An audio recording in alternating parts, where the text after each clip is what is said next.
बिस्मिल्लाहिर्रहमानिर्रहीम। अस्सलाम वालेकुम। आज मैं आपको सिंधी बिरयानी बनाना सिखाऊंगी।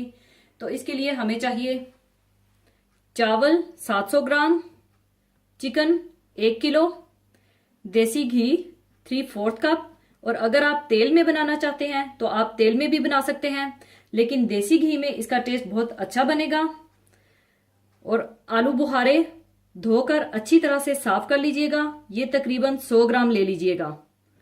दही 1 कप, अदरक लहसुन पिसा हुआ 2 टेबलस्पून, प्याज 2 अदद दरमियाने साइज के बारीक कटे हुए, टमाटर 3 अदद दरमियाने साइज के, एक टमाटर के 4 टुकड़े कर लीजिएगा। और 6 से 7 अदद हरी मिर्चें कटी हुई, थोड़े से पुदीने के पत्ते और थोड़ा सा कटा हुआ हरा धनिया चाहिए होगा। 2 अदद लीमू गोल स्लाइसिस में कटे हुए, आलू दरमियाने साइज के 3 अदद छील कर 4 टुकड़ों में कटे हुए। और खड़े मसाले चाहिए होंगे, जिनमें तेजपात 2 अदद, 1 टीस्पून साबुत सफेद जीरा, 5 अदद लौंगे, 7 अदद सब्ज इलायची, हाफ टी स्पून काली मिर्चें, 2 अदद बादियान के फूल, 1 अदद दालचीनी का टुकड़ा और 3 अदद मोटी इलायची, और 1 टीस्पून सुर्ख मिर्च पाउडर, हाफ टी स्पून हल्दी पाउडर, नमक हस्बे जरूरत, और केवड़ा वाटर 2 टेबलस्पून, और थोड़ा सा जर्दा रंग और पिसी हुई जायफल जावित्री हाफ टी स्पून चाहिए होगी। सबसे पहले पानी में 1/4 टीस्पून हल्दी डालकर पानी बॉईल कर लें। और आलूओं को आपने इसमें ब्लांच करना है, यानी 2 से 3 मिनट के लिए उबलते हुए पानी में डालकर पानी इसका ड्रेन कर देना है, यानी आपने इन्हें पूरी तरह से नहीं पकाना।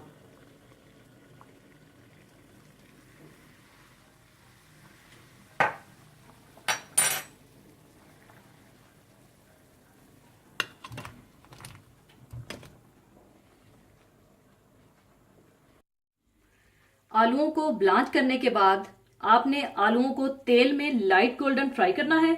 और अक्सर लोग सिंधी बिरयानी बनाते वक्त कच्चे आलू का इस्तेमाल करते हैं या फिर आलूओं को बॉईल करके डालते हैं। वो बिल्कुल इस तरह से लगते हैं जिस तरह बिल्कुल इलादा बॉईल करके रखे हुए होते हैं। उन पर कोई मसाला भी नहीं लगा होता। और अगर आप इस तरह तल कर बनाएंगे तो इस तरह आलूओं के साथ मसाला भी चिपक जाएगा। और यही वजह है कि पूरी दुनिया में फ्रेंच फ्राइज भी बड़े शौक से खाए जाते हैं।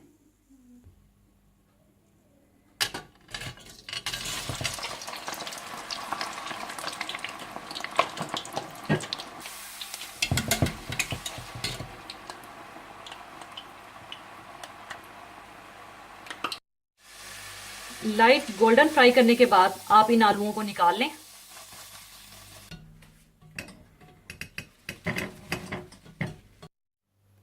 इसके बाद आप हाफ कप देसी घी गरम कर लें।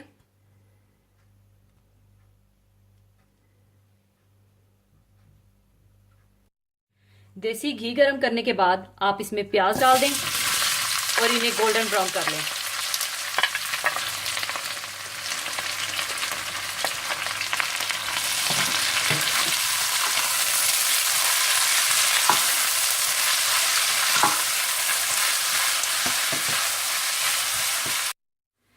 प्याज ब्राउन करने के बाद आप इसमें से थोड़े से प्याज निकाल लें और इन्हें फैलाकर रख लें।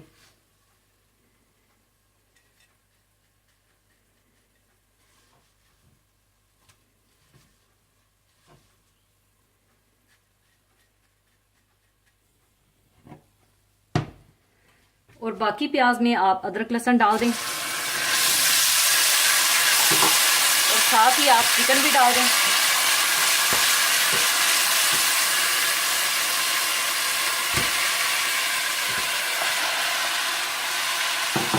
और अच्छी तरह से मिला लें।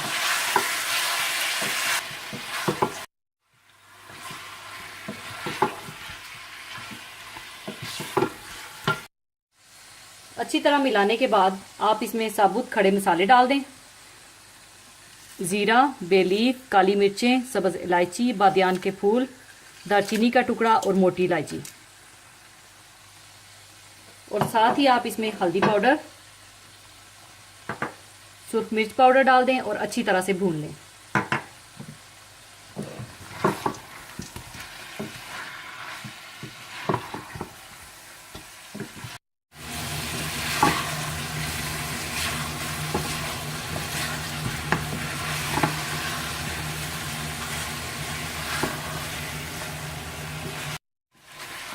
5 से 10 मिनट भूनने के बाद आप इसमें दही डाल दें। अच्छी तरह मिला लें और भून लें।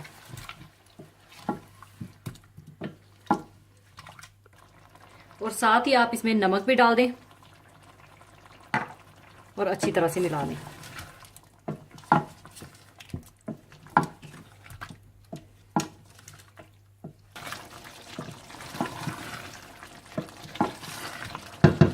दूसरी तरफ आप खुला पानी बॉईल कर लें और इसमें थोड़ा सा नमक डाल दें और चावलों को आप धोकर भिगो लें।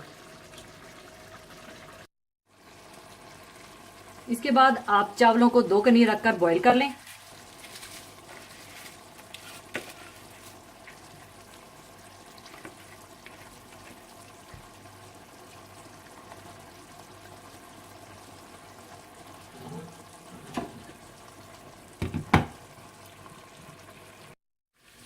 चावलों में 2 कनी रखने के बाद आप इसका पानी ड्रेन कर दें।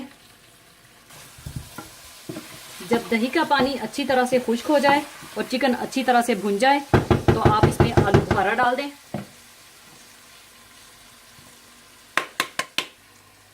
साथ ही आप इसमें फ्राइड आलू, हरी मिर्चें और टमाटर डाल दें और अच्छी तरह से मिला लें।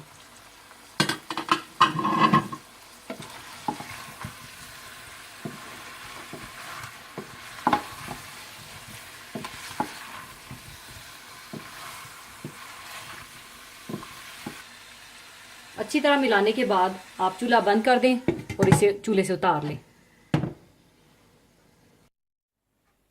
साथ ही आप केवड़ा वाटर में जर्दा रंग मिलाकर रख लें।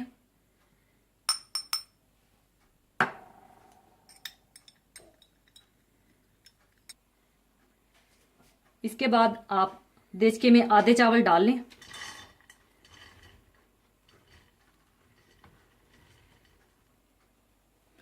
आधे चावलों की तह बिछाने के बाद ऊपर आप ये कोरमा डाल दें।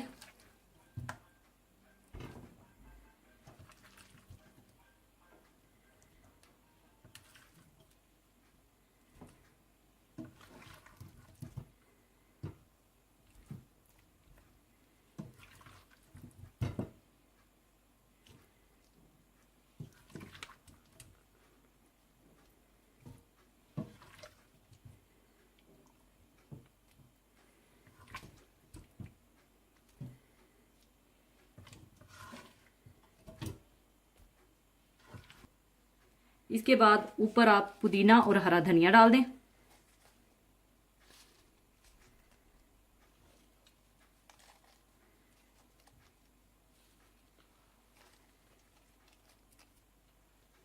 साथ ही आप लेमन स्लाइसिस भी रख दें।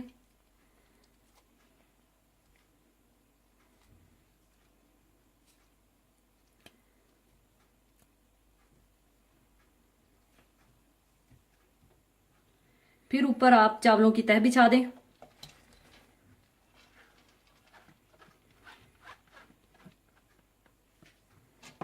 और अच्छी तरह से फैला दें और चावलों के ऊपर फ्राई की हुई प्याज डाल दें।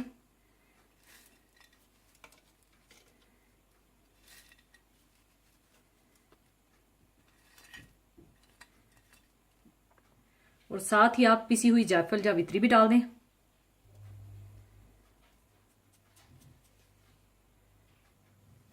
और ऊपर आप थोड़ा थोड़ा करके जर्दा रंग और केवड़ा वाटर डाल दें।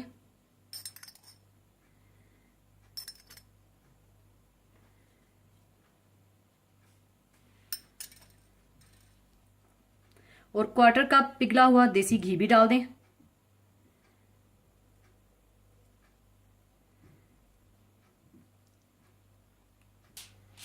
इसके बाद आप इसे दम दे दें।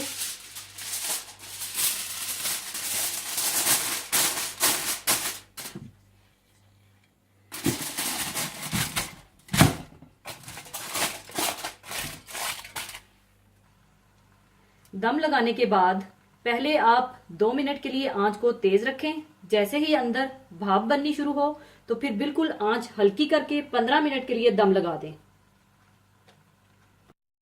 15 मिनट दम देने के बाद इसका दम मैं खोल लूंगी।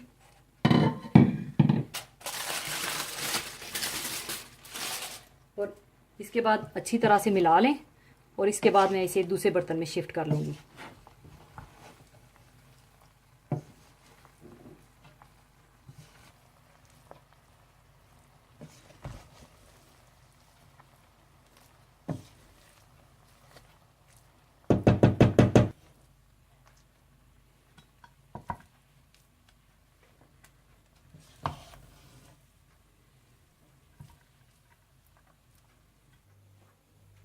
लीजिए, सिंधी बिरयानी तैयार है।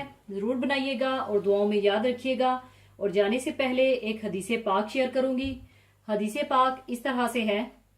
हजरत इब्ने उमर रजी अल्लाह ताला अन्हो कहते हैं कि रसूल करीम सल्लल्लाहु अलैहि वसल्लम ने इरशाद फरमाया कि मुनाफिक की मिसाल इस बकरी की सी है जो दो रेवड़ों के दरमियान मारी मारी फिरती है कि अपने नर की तलाश में कभी इस तरफ माइल हो जाती है और कभी उस तरफ। यानी फिक्रो अमल के एतबार से इस दुनिया में दो जमातें ही पाई जाती हैं, एक अल्लाह की जमात और दूसरी शैतान की जमात। एक तीसरा ग्रोह और भी है जो दर हकीकत हिजबुश शैतान ही का हिस्सा है, लेकिन बज़ाहिर इस्लाम का लिबास पहन लेता है, लेकिन वो पक्का काफिर होने के साथ साथ बुज़दिल, कीना परवर, मफाद परस्त और इंतहाई खुदगर्ज होता है।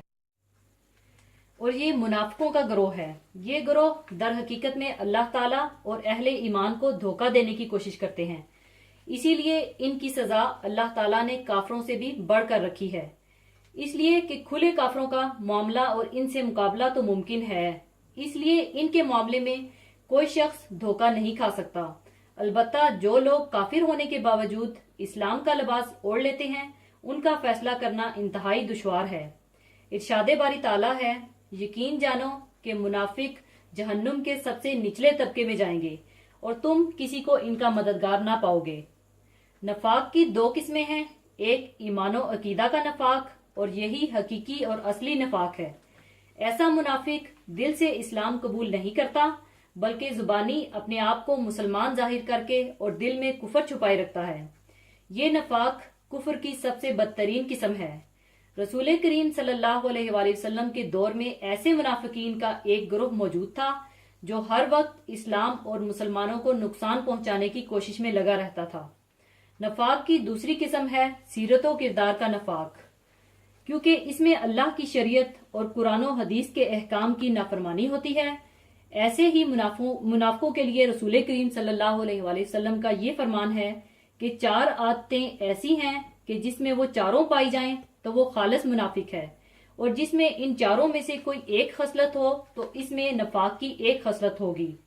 वो चार आदतें ये हैं, जब उसके पास कोई अमानत रखवाई जाए तो इसमें वो खयानत करे, और जब बातें करे तो झूठ बोले, और जब मुआहिदा करे तो उसकी खिलाफ वर्जी करे, और जब किसी से झगड़े तो बदजुबानी गाली गलोच करे। कुरान करीम में लफ्ज नफाक और इससे बनने वाले अल्फाज बहुत मरतबा आए हैं। नफाक का इस कदर बयान इस बात की वाज़िह दलील है कि मुनाफिकों का वजूद इस्लामी मुआशरे और इस्लामी निज़ाम के लिए इंतहाई खतरनाक है।